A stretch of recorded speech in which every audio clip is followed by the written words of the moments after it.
Hey guys, it's James and we are back with the 8th video in this series, and in today's video we're taking a look at XYLG and how much XYLG we need to own to hit that $1,000 a month in dividends. If you guys want to take a look at the previous 7 videos, check it out on my channel or at the end of this series.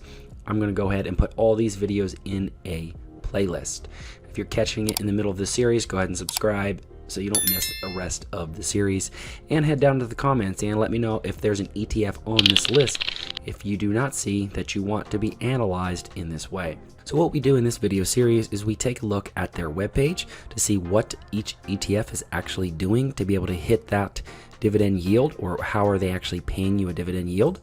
Then we go over to seeking alpha and try to determine what their historical yield has been and come to a final number to be able to use that number in our calculation to hit that $1,000 a month in dividends. We go over to my calculator and calculate out this number, trying to find out how much of the ETF in question we need to own to hit that $1,000 a month.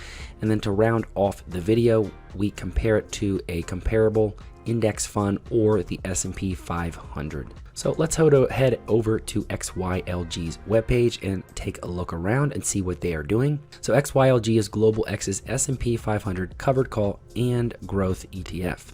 So what does that mean?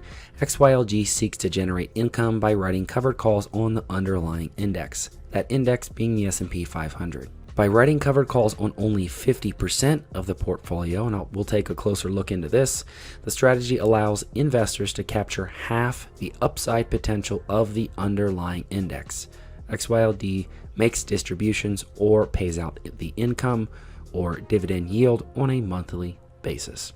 So what is this right here? Writing covered calls on 50% of the portfolio. Well, we take a peek at how much net assets they have, and they have $37.5 million.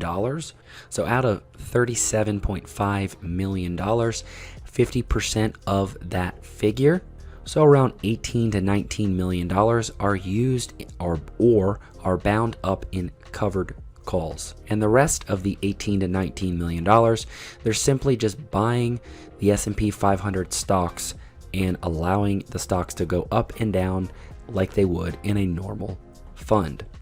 Oh, and they also are charging you to write the covered calls. They're charging you 0.6% expense ratio. So let's take a look at their holdings. Just a typical S&P 500. They have Apple, Microsoft, Amazon, Tesla, Google, Berkshire Hathaway, United Health Group, Johnson & Johnson, and Exxon Mobil as their top 10 holdings, with Apple and Microsoft being close to 12 to 13% of their entire portfolio. So if you take a closer look at each of the market value of each of the stocks that they own 17,000 shares of Apple, 8,000 shares of Microsoft.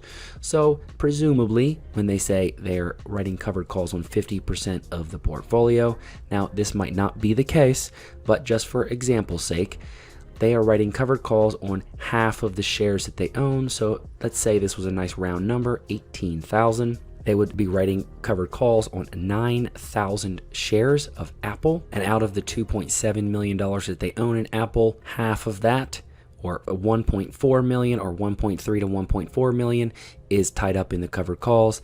And the other 1.3 to 1.4 million are just in regular old Apple shares, which you can buy yourself. So that is what Global X is doing with XYLG. Presumably they are buying all the stocks in the S&P 500 as seen under here in holdings and characteristics, only taking half of the shares, writing covered calls, and the other half they're basically doing exactly what you're doing when you don't write covered calls.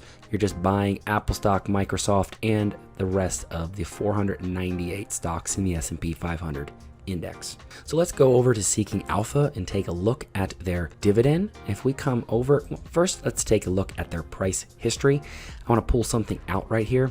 So I don't want to pull this number, this 9.93% trailing 12-month yield, and I'll show you here in a little bit why I don't trust this number. But first we have to come settle on an average 52-week price to be able to determine an accurate dividend yield number to hit that, or to be able to find our $1,000 a month in dividends. So with 33 being the high for the 52-week and 25 being the low. The middle is about $29. So on average over the past year, XYLG has been around $29. So let's hold on to that. Let's come over to the dividend history, and I'll show you why I don't really trust that yielding number. I think that yielding number is slightly inflated because of this December 2021 payout. So if you take a peek, their dividend yields have been anywhere from 13 cents, 14, 15, all the way down to 11 to 12 cents.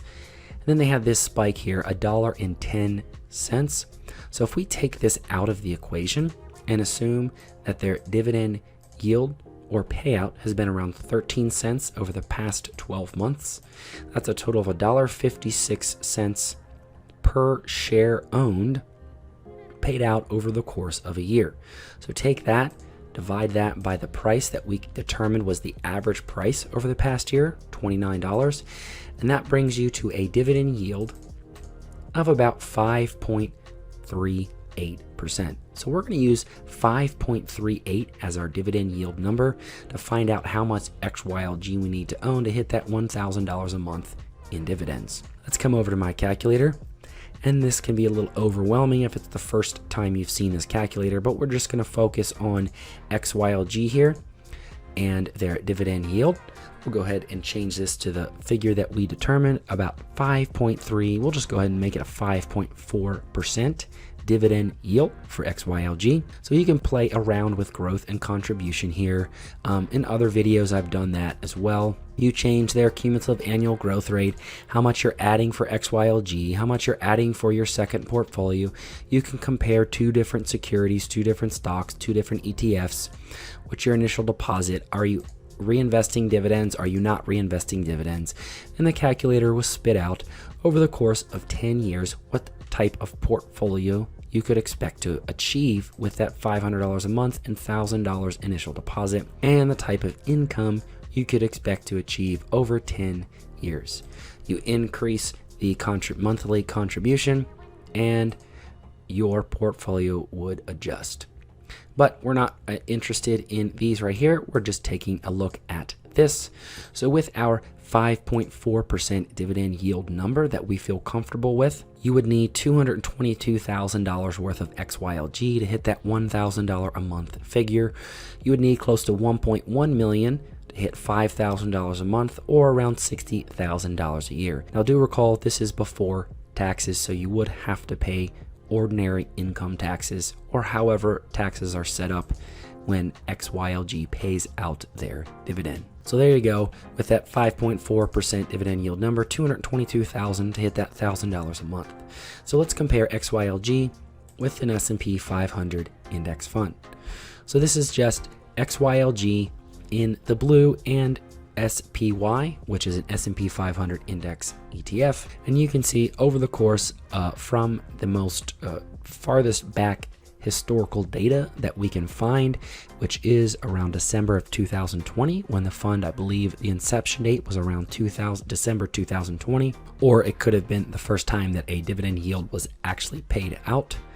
From then, if you invested $10,000 in the S&P 500 index ETF SPY versus XYLG, they have tracked very similar, with the SPY ETF coming out slightly on top. Their overall CAGR numbers, cumulative annual growth rate over the course of almost 2 years, is 3.64 for XYLG and slightly ahead, 4.67 for SPY. So that concludes this video for XYLG. Head down into the comments, let me know what you thought of this video, and if you have another ETF you would like to suggest, and thanks for watching.